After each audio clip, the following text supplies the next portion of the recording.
Vstupujeme do malebného kraja talianskych Alp.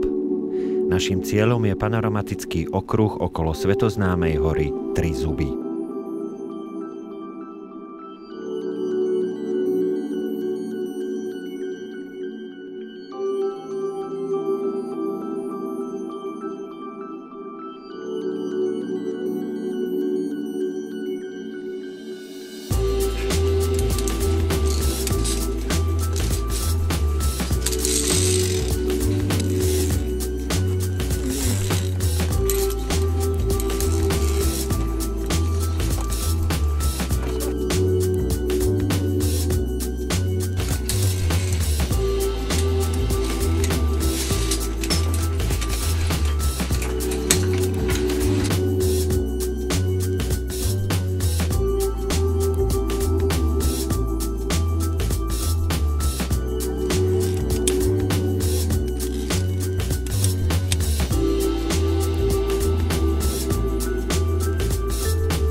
Cesta nás vedie hrebeňom Cadin di Misurina, zaistenou cestou Saint Bonacosa až ku chate Rifugio Uronzo.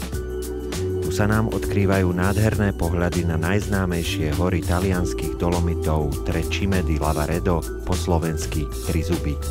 Okolo celého masívu vedie turistický chodník vhodný aj pre nenáročného turistu, odkiaľ sa dostaneme do bezprostrednej blízkosti hory.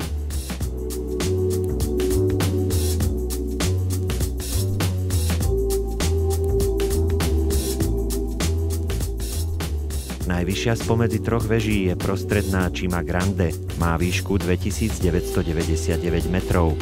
Západná Cima Ovest je od nej o 26 metrov nižšia a najnižšia Cima Piccola má 2875 metrov.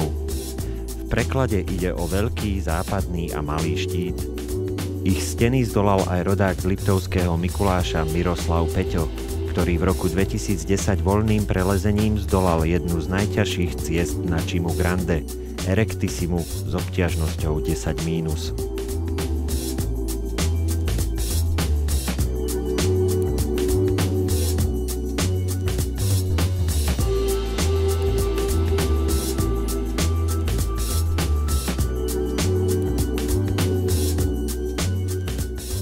Do roku 1919 tvorili vrchy hranicu medzi Talianskom a Rakúskom.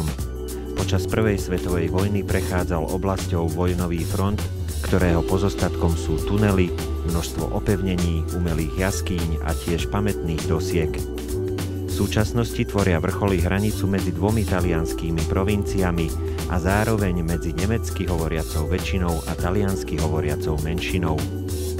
Pod vrcholmi Tre Cime často končí jedna z etáp najťažšieho cyklistického závodu Giro d'Italia.